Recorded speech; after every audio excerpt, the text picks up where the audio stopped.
Warning.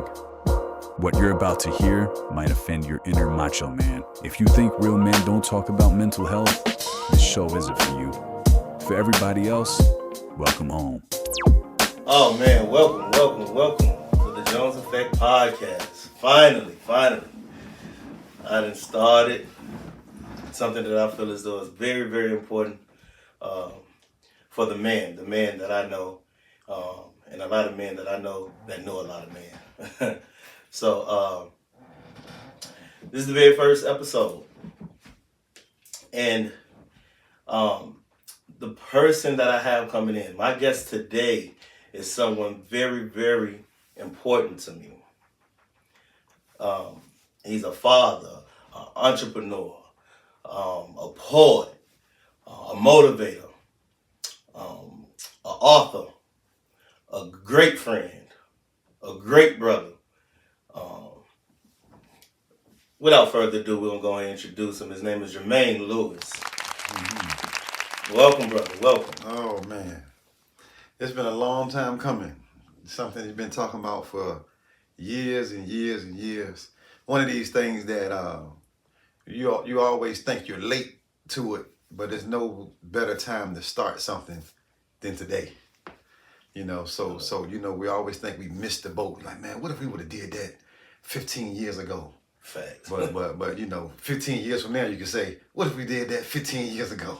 And we 30 years into the game. So I'm glad you got started today.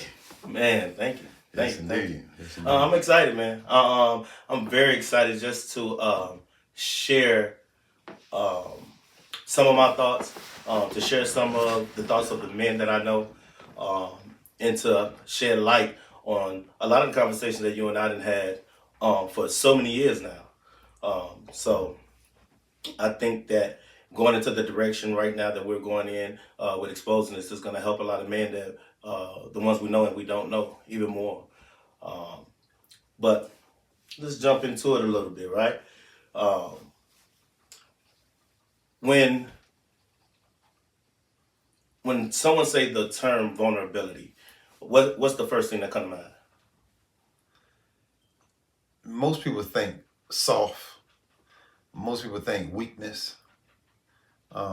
Most people think being vulnerable means opening yourself to be hurt. And I think that in some sense that is true. And so therefore you just have to be very selective with who you are vulnerable with. It's kind of like giving somebody your heart and just trusting that they're not gonna crush it. So that's what being vulnerable is. I just saw something the other day about trauma. I saw it somewhere online where this woman had got molested, and she contributes that as the trauma that she experienced in her life. Yeah. But that really wasn't the place of trauma. Well, that wasn't the original place of trauma. Okay. The original place of trauma was the fact that she was molested, but she didn't feel comfortable telling her parents. So it revealed that her initial trauma was in the fact that she didn't have a safe place to go to talk about whatever could happen to her or anything that could possibly take place in her life. She didn't have a place to go to share it. Gotcha. So when we talk about vulnerability, we're talking about providing a safe place for our children, for our spouses, that will lead them to a place where they can always have a place where they can come and share whatever could happen to them in their lives, because nobody's going to be exempt from things happening to them in their lives.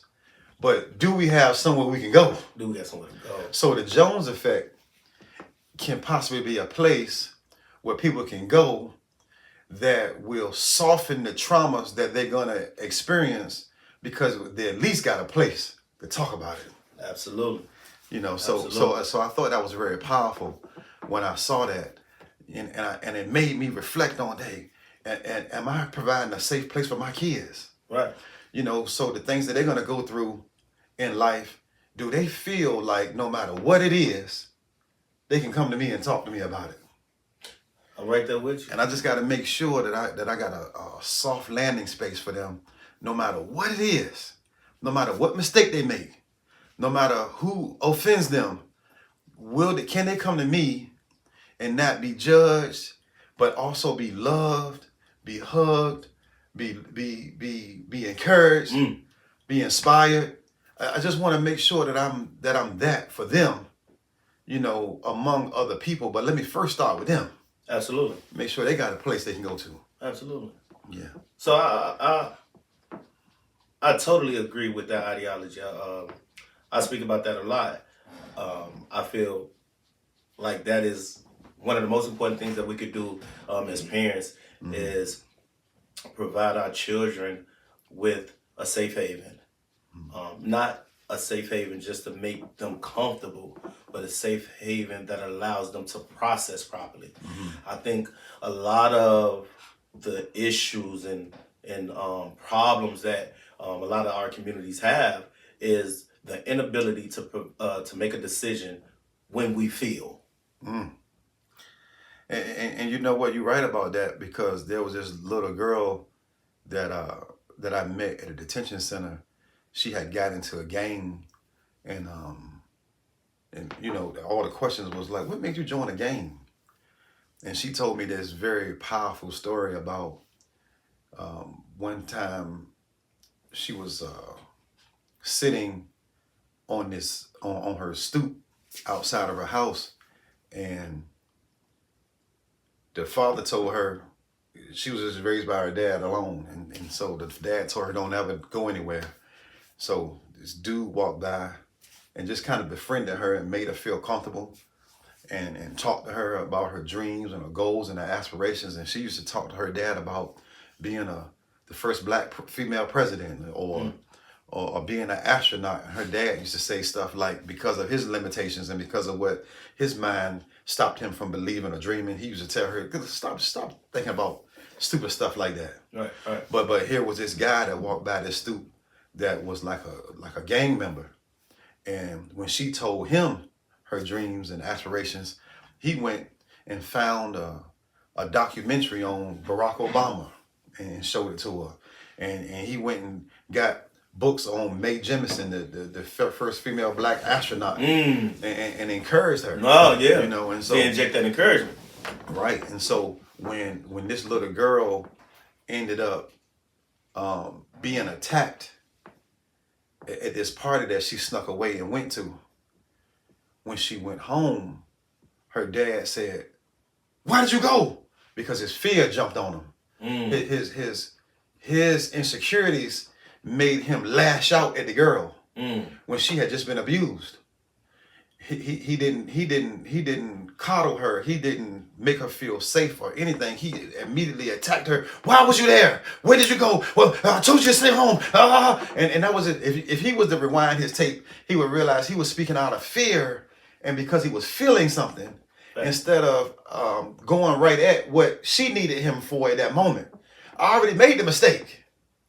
But Dad, can you pause for a second and just make me feel better about the fact that I'm with you now and that things are gonna be all right? Absolutely. So, but when she talked to the gang member about it, the first thing he said was, "Where he at? Who did this to you? I want you to know this was not your fault. We're gonna find him, and he won't ever do it anymore." And then she looked at me and said, and people asked me why I joined the gang. Because he created some comfort in the moment of need. Absolutely. You know, so when we're talking about feeling something, do our feelings affect us or keep us from doing what we should do in the moments? True. You know, and that's the thing. Like, you know, do we have the presence of mind to regulate our feelings so that we can make the best decision in those moments? Absolutely.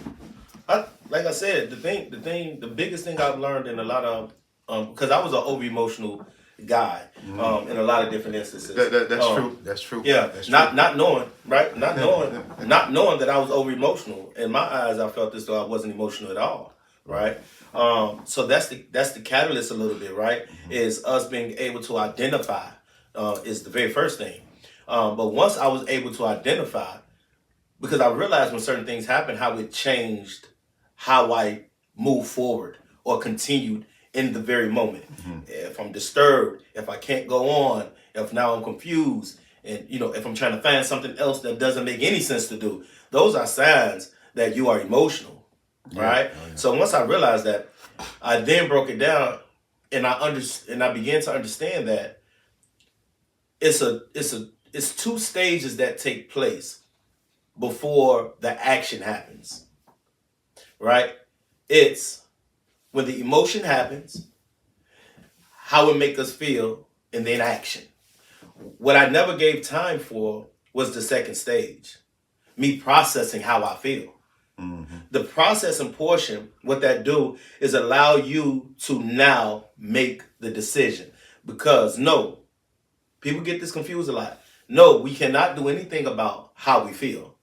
If I do something and your understanding allows you to feel as though that I disrespected you, you feeling disrespected, you have no control over that part, right? Your processing, you can't control your processing initially, right? But what you can control is what you do because of how you feel. I never, and as simple as that sound, I never had that part of the understanding. Not when something happens. You do something to me, I got to do something to you. If you're doing something outside of what I deem is respectful to me, then all of my actions is just responding to how I feel. That's how you know. Right there, right? You're over emotional. And you're emotional. I was over emotional, to be honest. So that's the biggest thing I like to highlight in this very first episode is if it's anybody that deals with being emotional, especially when you're getting certain results that you don't want, slow everything down. Allow yourself enough time to process how you feel first. Don't just feel and do. Because just because you feel and do don't make it seem like another step isn't there. You just didn't pay no attention to the step. The step is still there. Feel, process the feel, and now decide. Decide on what are you going to do now at this very moment because you feel. The feeling itself shouldn't make you shoot somebody and kill somebody. I think that if everybody looked at life, like for example, if we talk about a manager or an employer, just imagine if they reacted on everything that they felt. Fact. So as a manager, I got multiple employees, and if every time an employee made me feel a certain way and I decided to fire them, not only am I affecting my own business, but I'm affecting their livelihood and everybody that's dependent on them, right? And so that makes a lot of sense to people to say, man, as an employer, you can't just be moving off of emotion. That's ridiculous, But I need everybody to look at their own lives as if they are an employer and everybody else around them is affected by their decisions. Right. Because if it makes sense to you to say that as an employer, you can't just be acting on emotion and firing everybody that you see, I need you to know that as a human being, you can't be acting on emotion and firing at everybody that makes you upset. Because everybody is connected to everybody. And regardless of if you think your actions will affect or won't affect anybody, it affects everybody. Even the people who you don't think are watching you are being affected by the decisions that you make and how you moving and how you respond to certain situations. I agree. So if we give ourselves more credit to understand that every move that we make sends a shockwave through the world, we'll be more conscious of how we respond to certain situations. True. Because everything we do matters. I like that. Everything we do I like that. matters. It seemed like a lot of pressure, but you just create better habits for you then, for it not to feel so overwhelming. But excuse me. So, out of curiosity, if you was to just think about your life, could you describe a moment where, because of your vulnerability, made you either respond, react, emotional, or over emotional? So like this is tough for me because I pride myself in really thinking things through. That's why I asked it. Yeah. That's why I asked it. Yeah. Like when I feel, so one of the things that I developed a long time ago is that I recognize that feeling is like the lowest vibration of a human's existence. And so I've kind of shunned away from letting my feelings dictate my actions a long time ago. So like when I feel something, I kind of just sit still. What took place that made you think that though, and come up with that?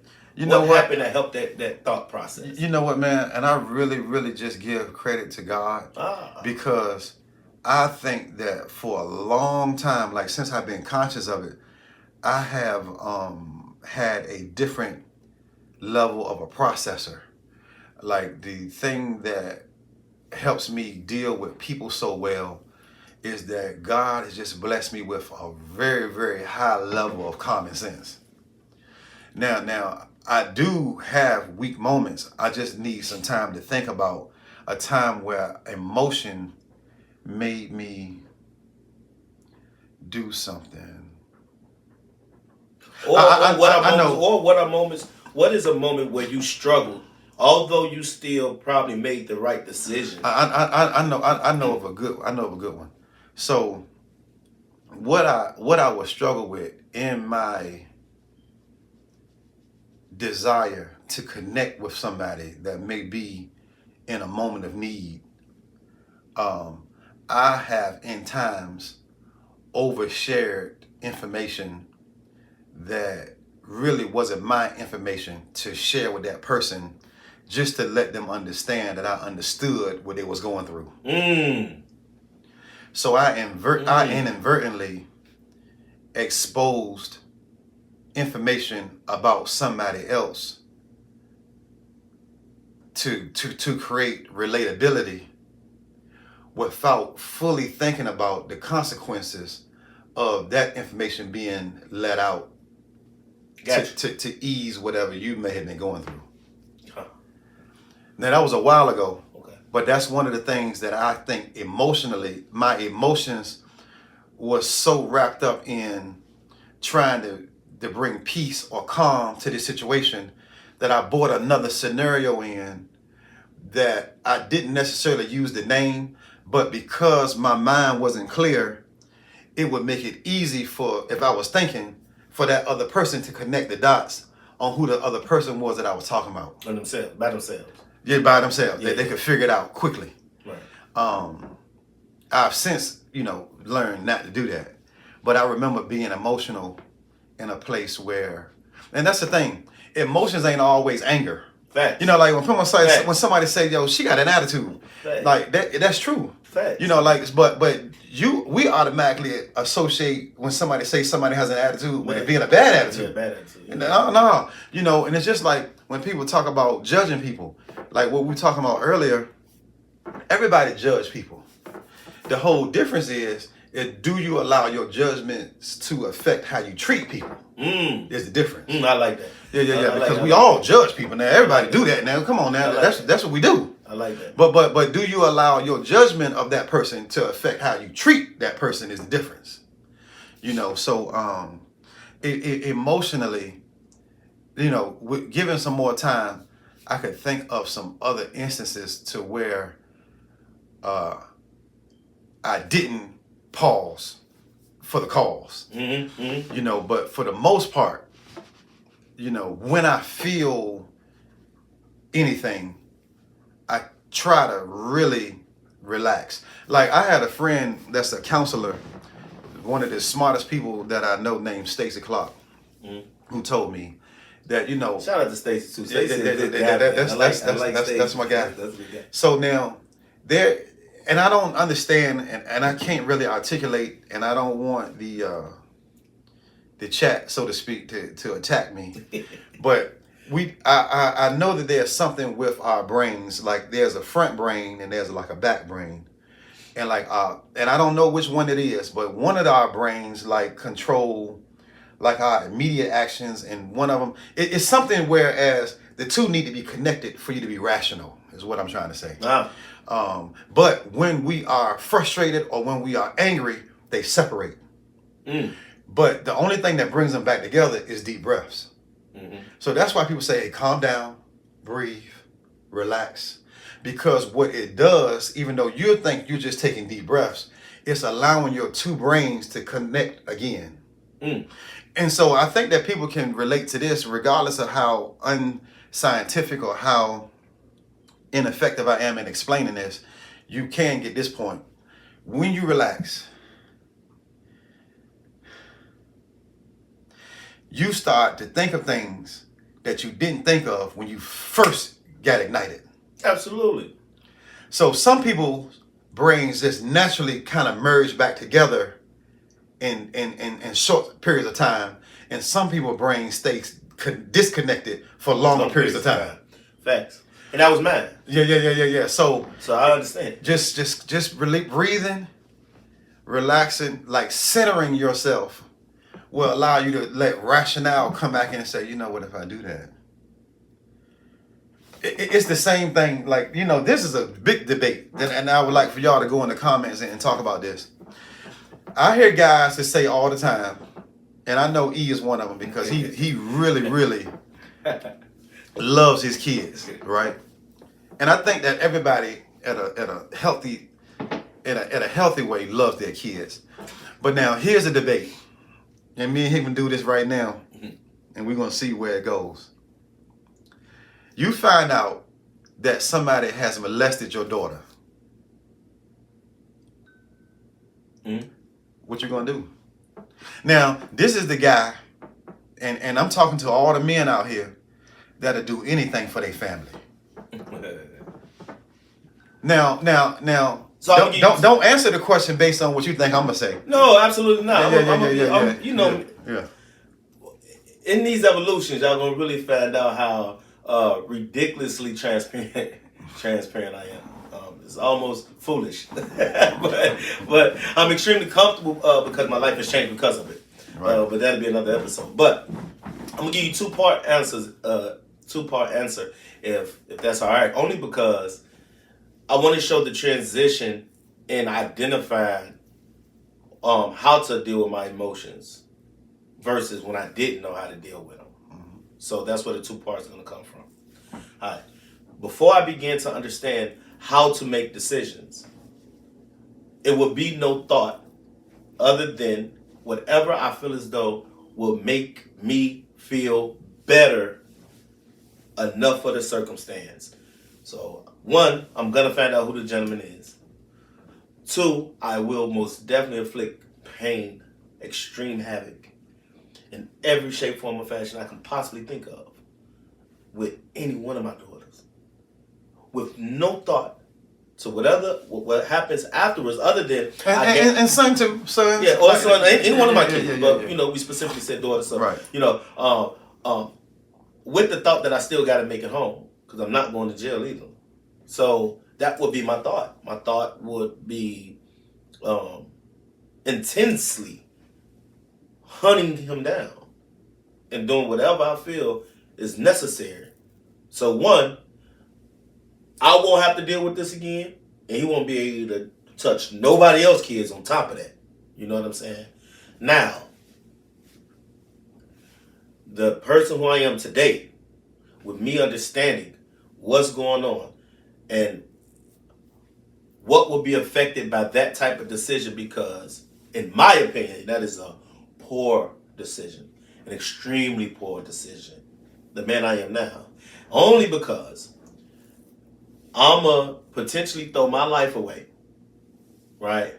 Now I can't be there to protect my daughter moving forward. I can't be there to grow with her through this. My other children would be affected. My wife would be affected. My village would be affected in my absence, whether if it's jail or whatever happens, right? So the person who I am today, I can't see anything happening that's going to make me risk all that. That risk is way too high because I can identify value now. I know the value of what I have. So it's like anything, right? It's like if you was to give me an iPhone for to trade me for a car. Is an iPhone something that someone really want? An item that somebody really want? Is it an expensive item? Absolutely. But the trade-off isn't the same, an iPhone for a car. So the average person with some sense not going to give you an iPhone for a car. You know what I'm saying? So that's why I see the value. So what I would do, call the police. I'm still hunting him down so I can identify who he is, what he is, so I can get the police all the information I possibly can. I'm going to exploit him in every shape, form, or fashion to make sure that this can't happen again the best way I can. Yeah, so, y'all, DE has definitely evolved because I think it's a conversation that we had years ago kind of helped him get to that place because the first answer was all he was on for a long time. But yeah, I agree that, and then, when we're talking about value, I think it's very important that we understand that value is different to everybody. Because just like in the example you just gave, there's some people who may feel like they phone more important than the car. Facts. Based on how they live their life. Facts. A lot of times, we got people who walking around this world and, it's funny, like when people talk about, I saw this before where we're talking about wealth, they said, if you want to be wealthy, you just need to want less. Mm-hmm. So it's like, what do you really, really value? And I think that we're talking about feelings. Now, would you go and find this person, kill him and all this kind of stuff because you felt like you let your child down? And in that moment, that would make you feel better. It would just make you feel better. But we talking about getting to a higher level of understanding, like you explained, to whereas it's kind of like a Pyrrhic victory. And a Pyrrhic victory is where too much is lost for what's gained. Sure. Like I did gain redemption, I did fix that, but now what's left? See, And so that's the whole thing now. And all this stuff that we talking about, oh, this is so much easier said than done. Oh man. And you don't really know what you're gonna do when you're actually in the situation. But we just want to start thinking through stuff a little bit better, just so that when it come up on us, we got a little bit more choices that we can make because of things that we done, processed and the things that we done talked about, the things we done articulated. It's not just blindsiding us because we done had the time to discuss these things. So you still might crash out, but at least when you crash out, you have this other little thing to say, man, I remember I had a conversation, or I remember I watched this podcast, or I remember, so we never saying that you know exactly what you're going to do. Oh, no. I don't know. I just want to have some clear options.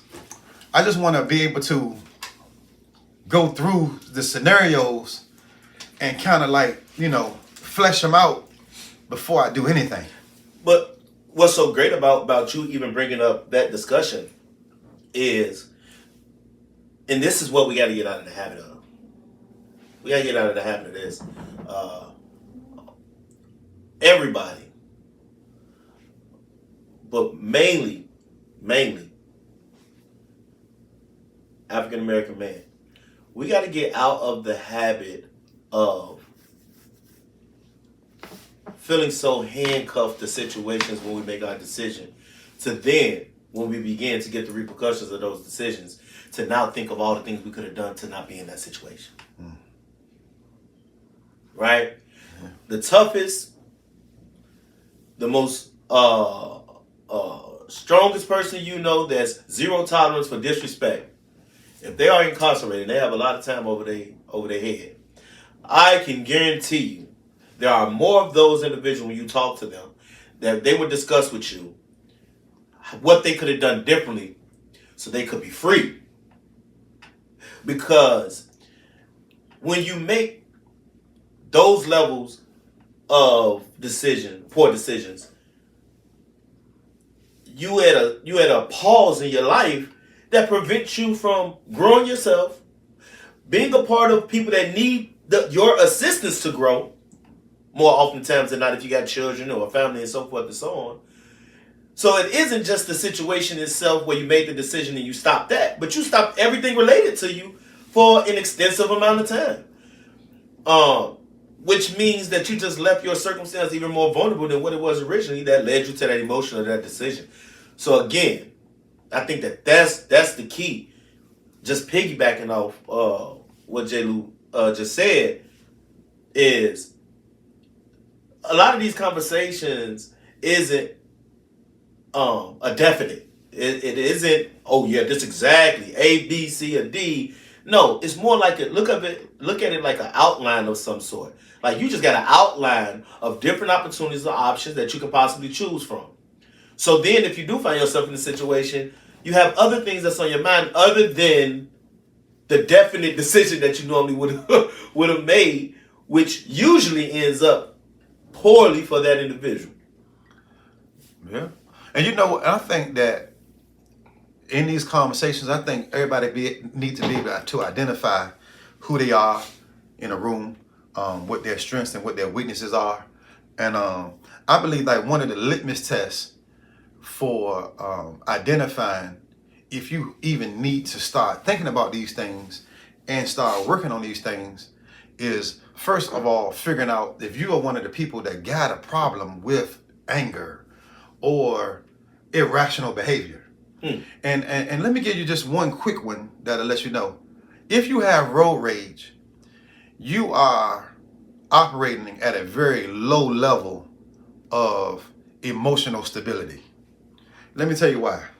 Yeah, they gonna go crazy on you. Watch, you kick it out. Yeah. That's what I'm here for. That's what I'm here for. You must get cussed out on your way here. No, that's what I'm here for. Because you gotta think about it. That person in that car that offended you, they don't know you.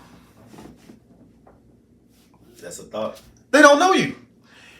The anger and the frustration that you feel when they drive around you or they turn off, they may not ever think about you ever again in their life. And right. Here you are going home, you angry, you don't went to work, you frustrated, you upset. I'm talking about you mad to the next level at a person that you can't even find no more. So now, I'm not saying that you shouldn't be mad at the offense, but you should not be so upset that it affects you beyond the moment that you was offended. Now, you got to grow there. You got to get there, but you got to really think about it. Would you allow somebody to have that much power over the rest of your life that don't even know you? And whatever they did to you, they didn't do it because it was you. So like what really makes us upset? Are we getting upset because a person did something to us or because they intended to make us upset? You know, so there are two different things. There are people that are upset with other people that have done things to them, but I need you to get to a place where did the person mean to offend you when they did it versus somebody who meant to offend you when they did it. Now, so I would put more weight on feeling a way about somebody who intentionally did something to make me upset versus somebody who just happened to make me upset. Because I'm just thinking about, well, you know what, we always say like, man, they ain't mean to. You know, we learned that from a little kid. Like somebody hit you in the face, you start crying. Oh, he didn't mean it. You know, that was an accident. And you were like, okay, all right. But now versus somebody who just came and hauled off and slapped you in the face, then that's totally different. That is different. But like we gotta understand and be able to separate the intention behind what people are doing and what they are saying versus how we take it and how we respond to it. There's so many people who just mad to this day with somebody, and the other person is oblivious to the fact that you're mad at them. Because they didn't even know that they have no intention on making you upset. Fact. So there are some instances to where you need to just rewind the tape. There are relationships that need to be mended. There are people that you need to go and reach out to and talk to, because you just need to find out what was their intention on what they said and when they said it. Because you may find out that person really didn't mean whatever it was that made you mad. Man, listen. That thing, communication. But because they may not be talking to you because they see you mad at them. They don't know why you mad at them. They just know you mad. They just know you mad, so I'm mad. Fact. So you might be missing out, and and some of this stuff will go off on different tangents. But it started and it's being said for a reason. It's somebody out here that's dealing with unforgiveness. Somebody out here who's dealing with just a pain, or they just being stubborn. And if you just go ahead and make that initial contact, it's so many times, it's worth it too. It's worth the conversation to hear the person say, "No, I ain't know how offended you look with that. I didn't know." Yeah, you did, but I didn't know. And they said, "Man, oh, I'm so sorry." Mm-hmm. And so there's something that person got for you. There's something that you need from that person. There's some love. There's some care. There's some support that you need from that person. And the only reason you ain't getting it is because of a misunderstanding. Facts. So did the person mean to offend you? Is what we're talking about. Let's make sure that we're keeping up too. Like you said, we're gonna go into different tangents. It's gonna be different things that's gonna come out, because as the blood get to flowing, and the circumstances get to coming, and the understanding, the knowledge that we actually have in this, gonna begin to be linked to so many ideas and so many thoughts. Right.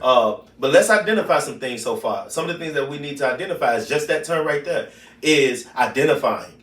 That's what he was just given, an example of identifying. Because one of the questions that someone could have, right, is, well, how would I know what I need to work on? Well, that's what the example is based off of. The example is based off something just as simple as you driving, and if you have road rage, that is a sign. Nobody is saying you need to go see a specialist. And some of y'all do probably, but some sure do. But not saying that. I'm just saying this is a way for you to begin to identify. Because the great thing about identifying is that now you took the first step, so you can begin on the next step. And that's figuring out what to do about this issue that you are realizing that you have. Like I gave my example where I used myself. I did realize at some point where I was over emotional. When I realized that, I took the next step, and after that step, I took another step and another step. And that's what it's all about. Piece by piece, step by step. I talk to my family. I got this saying. I got two sayings in my household. One day at a time. That's average. A lot of people utilize that, believe it or not. And if you don't feed it, it don't grow. My whole entire family knows this. In my household, that those are my terms. When I'm describing day by day, that's what it takes for you to change, produce, understand. That's how you enhance anything that needs enhancing day by day. You can't do it all in 1 hour. You can't do it all in 1 day. You can't do it all in 1 month. A lot of times, this is what's going to bother y'all some, because it's going to seem too much. You can't do it all in 1 year. Sometimes it takes years to break some of these habits that you created. And I'm about to segue into that because I think that that's most important. And Jermaine is a great candidate to kind of speak on this portion too. And this just came to me maybe like a week ago. So we got to be careful of the habits we create, unconsciously and consciously. Well, how can we pay attention to the ones we make unconsciously? Because of the results we get. That's how. So, for example, if you eating honey buns at night every night and your belly getting bigger, then nah, you ain't realizing that it's the honey buns. But when you see your belly getting bigger, you can track back. Okay, what's the last time I ate, and what was it? How healthy was it? You know what I'm saying? So if that's the case, then therefore I would have to change that if I don't want the belly. If I don't care about the belly, then okay. But if I have the belly and I have a problem with the belly, then I got to now make my next decision because I identify what the problem is. Now I'm not eating honey buns at night. Another example, I got a friend who said that every time that she gets around a group of women, that there's always a conflict. There's always a problem. If you're a guy, because we're talking to men mainly. Absolutely. But if you're a guy, that every time you get around a group of guys, there's a problem that arises. You really need to start looking at, are you the problem? Because it's like, I told her, like, that's not natural. It's not natural for everywhere you go for some drama to kick off that got something to do with you. That ain't natural. That ain't what happens. That ain't regular life. For everywhere you go, you end up having a problem with somebody. Everywhere. That's and I don't want y'all to get stuck on the everywhere. Well, not everywhere, but I'm talking to you. If it's more times than not, I'm talking to you. Yeah. If it's the majority of the time. Yeah. You the catalyst of this thing. And then they'll say, well, nah, I be going places I don't even say nothing. So no, that might be the problem. If you're going into a place where everybody's talking and you ain't talking, then that might be a problem. If you're going somewhere and your energy just off and contrary to what everybody else going to, that everybody else is pouring into the room, then you might be a problem. So it's always something that you can just look at if you're gonna be honest. None of this is gonna work if you ain't gonna be honest. Oh, so you gotta self-reflect. If you ain't gonna be honest, none of this is gonna work. We should have led with that. The top thing is that you gotta look at you. Yeah, if you ain't gonna be honest, then you gotta look at you. You gotta be honest with, okay, what are my issues? Yeah. How do I feel? How do I truly feel? I'm not telling you to tell nobody yet. It take for you to graduate a little bit for you to get to the point where you can actually say out loud with people around you what your issues are. So don't get caught up on that part. Yeah. Nobody telling you run out your house or get out your car. Next person you see, oh my God, I'm hurt. Ain't nobody saying that. What is being said is, if you know you hurting, how about stop doing everything else and let's get down to why you hurting. And think about why you hurting. You know what, too, E, is like a lot of people are really stuck on this being authentic thing, but being authentic don't give you license to hurt people. Facts. So you got some people like, no, I'm just am who I am.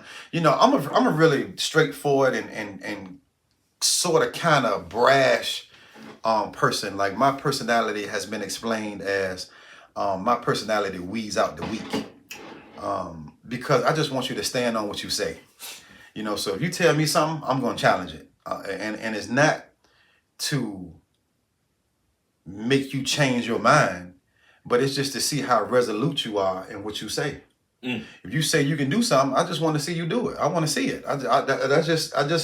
Because I want to be a fan of yours. If you tell me that you can go out here and you can make 15 threes in a row, oh, we about to go to the basketball court right now. Because I want to see that. Because I want to tell everybody else I know a guy who can make 15 threes in a row. So, but now, if you can't really do it, you shouldn't have said it. Because I'm about to put that to the test. I'm about to put it to the test. You see what I'm saying? And so, but there are so many people out here that are just constantly offending other people, and they standing on the principle of, oh, I just am who I am. No. You got to learn how to talk to people. You got to learn how to interact with others. And it's not, nobody's telling you that you got to be soft. Nobody's telling you that you need to change who you are. But in order to be effective out here in this world, you need to be able to still be who you are, but learn how to talk to different people. I don't got to compromise who I am to be stern and authoritative or powerful or just influential with another person. But I need to tailor it to who I'm talking to without compromising what I believe. But just doing it one dogmatic way, like it's this way or the highway, you got a problem if that's the way you are. It's not weak to tailor your conversations or your tone to whoever you're talking to, Facts. because your tone doesn't change your message Facts. necessarily. I can basically tell my kids, hey, don't go outside when I'm not home. Or I can yell at them, say, you better stay up. I can do that. It's the same message, but I can say it in 2 and 3 and 4 different ways. But the message is still the same. At the end of the day, they take away from the fact my dad don't want me out the house when he's not here. Mm-hmm. That's the only thing I need to get across. Right. So whatever it is that you need to get across, you need to figure out how to do it, because you, again, we're going back to the original statement, is you can't let how you feel dictate how you act. That you can't do that. And again, going off what he was just saying, a lot of people that I call it a preset. A lot of people that walk through life as a preset, Right. Are people looking for excuses for their behavior. They're not people that want to be held accountable. They're not people that want to really be productive or want to be active or want to be positive. Though, on average, I'm saying. I'm not saying nobody. Any absolute statement is an absolute lie. But if it's not math. But when you have those type of individuals, what I want to highlight is there's something, or there's a period in their life where they do make adjustments. They just don't pay attention to it. For example, right? Say, for instance, they go into the club. They're not going, back in the day we used to call your clothes, we used to categorize clothes. So you got your street clothes, church clothes, and your outside clothes, okay? So in that ideology, this is what I'm talking about. They go to the club in a club outfit. That's not the same outfit that they walking around the house in. So if you just you, and wear that muumuu, wear that excuse me, wear that wear them little basketball shorts with the slides. Everybody rocking slides and Crocs. Why you ain't got Crocs on when you go to what's the club out here? Any one of these clubs. You know what I'm saying? But you're not gonna do that. As silly as that sound, it's just as silly as it look. For those that are a little bit more mature in that area, when you are an individual where your behavior doesn't match your environment. Yep. That just as silly as that sound, to wear slides to the club with all your homeboys, it's just as silly it look. You cussing and all this other stuff. You got women around you, older women around you, and all this other stuff, and you just rolling up your blunt, smoking your blunt, and all this other stuff. And all those are catalysts to other issues. And this is the point of the podcast. As the episodes roll, we're gonna be diving deep and deep, so we can identify some of these issues while we make the decisions we make, because that's what all of this about. All of the things that we've been talking about so far is truly about, as men, how are we out here making decisions? Right? We got to start there, because once we start there, now we can come up with other things to assist us in making better decisions. There's a lot of sources that aids how we make our decisions, believe it or not. So not pointing the finger at you saying that you're a no good dude, or you ain't nothing, or you just ghetto, or you just whatever the terms that people want to attach to, when they see people make poor decisions. How I'm describing it is just identifying that those are poor decisions. Let's identify that. We don't got to put no name on it. Let's just identify it for being poor decisions.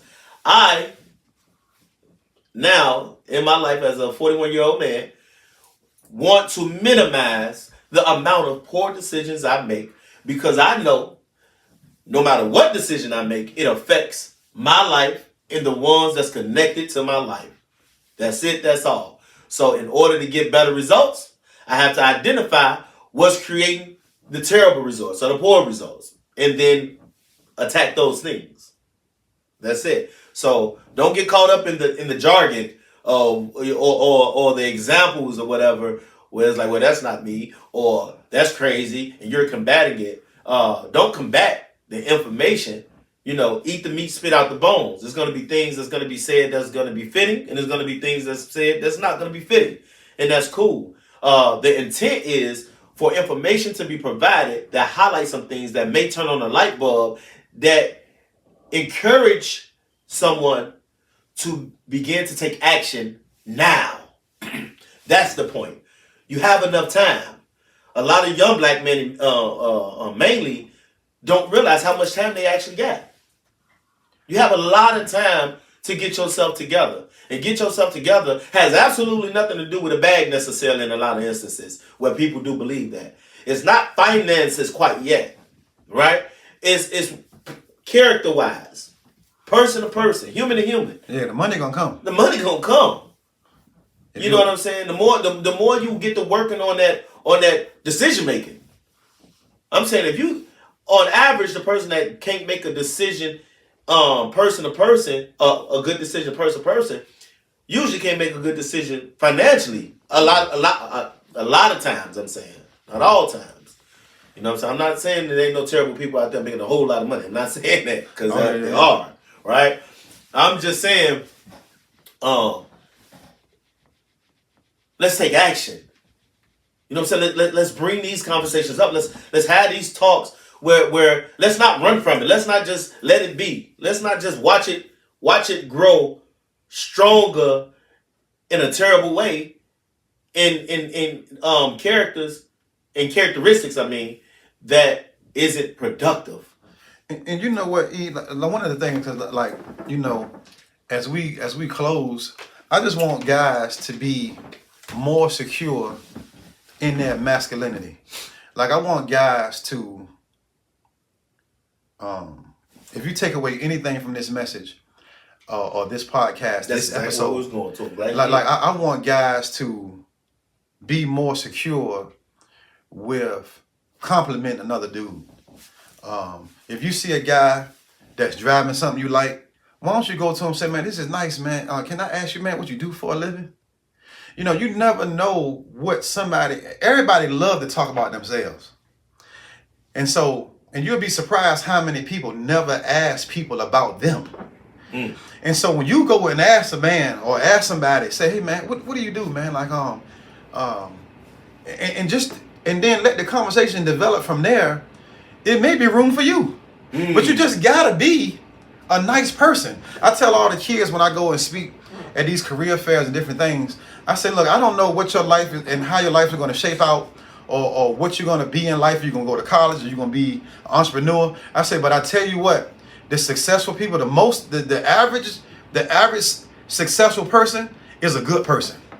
Because whatever it is you selling, whatever it is you pitching, whatever it is you providing, people want to get it, or people want to get those things from good people.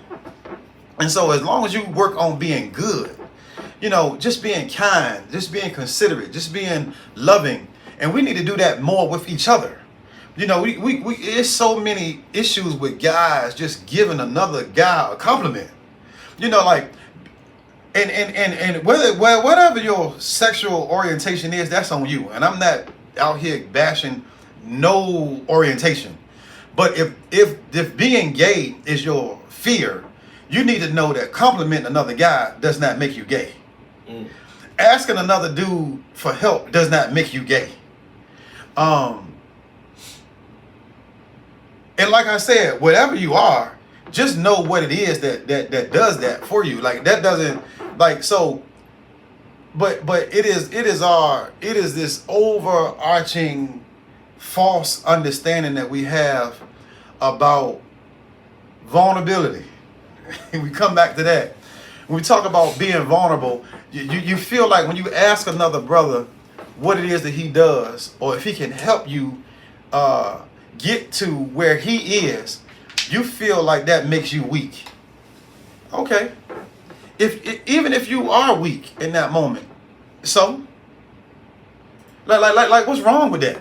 Thanks. Like that's the problem.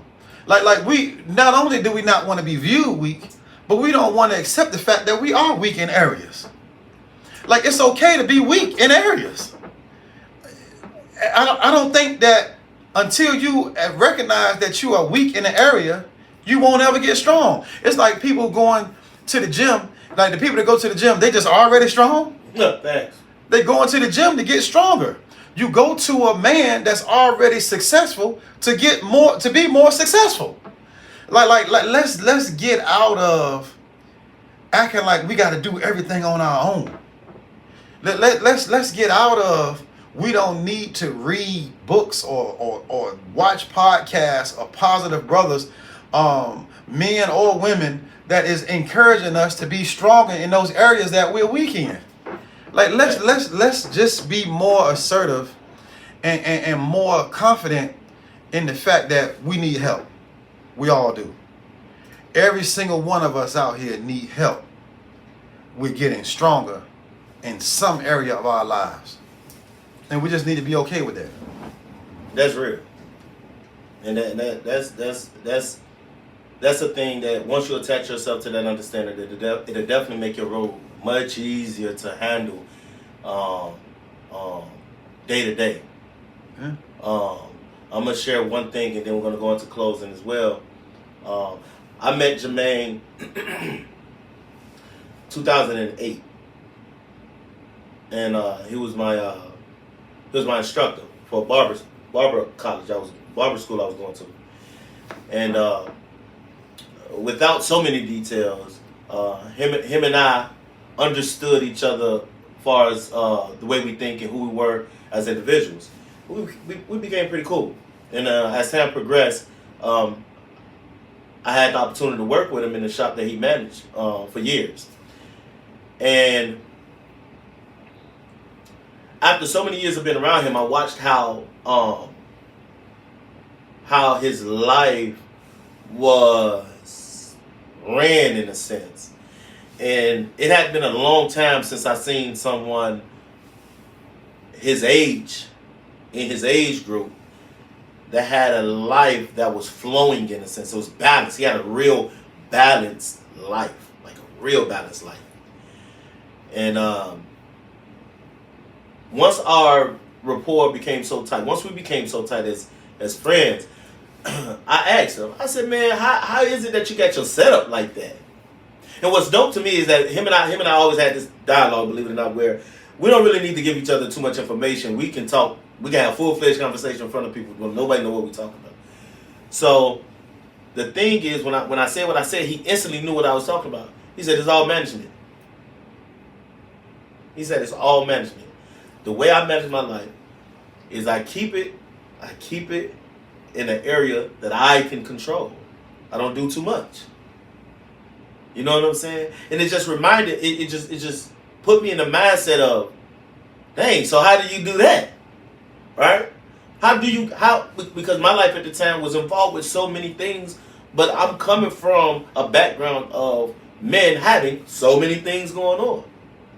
And anybody that knows Jermaine knows he had a lot of things going on. But it's balanced unbelievably. Like, it's like, how? So my point in saying that is, don't be afraid to go to a source. A lot of times we have references right in front of us. Don't be afraid to go to your reference. You know what I'm saying? Because when you go to them, you can be provided some information. And if the information isn't, if you can't comprehend the information, then you ask further. You ask more questions. Because they got the information, hands down. Once he told me that, and from me being around him, he not only told me that, he showed me it. And when I seen what I needed to see, I began to craft my life where I can manage it better. I still got work to do. Don't ever get it twisted.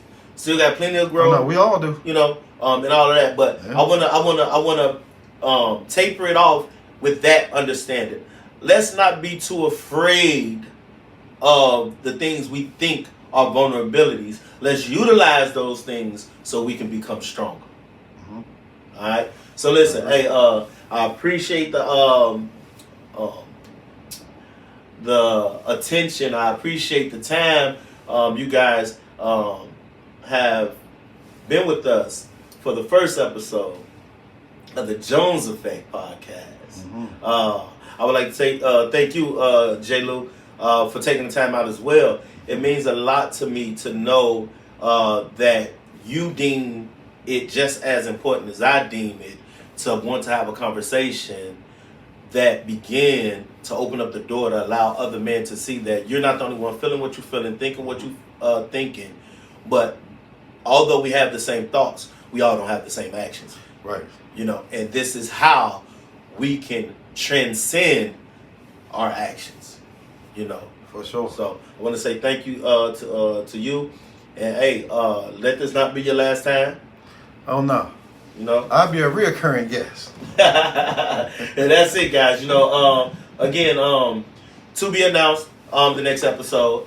I had a blast. This is a great opportunity. Well, I feel like this is a great opportunity for me, my family, all my loved ones, all my friends, because this is a big deal to us in our community. So you guys have a great day, and I'll see you next time. It's your boy, E.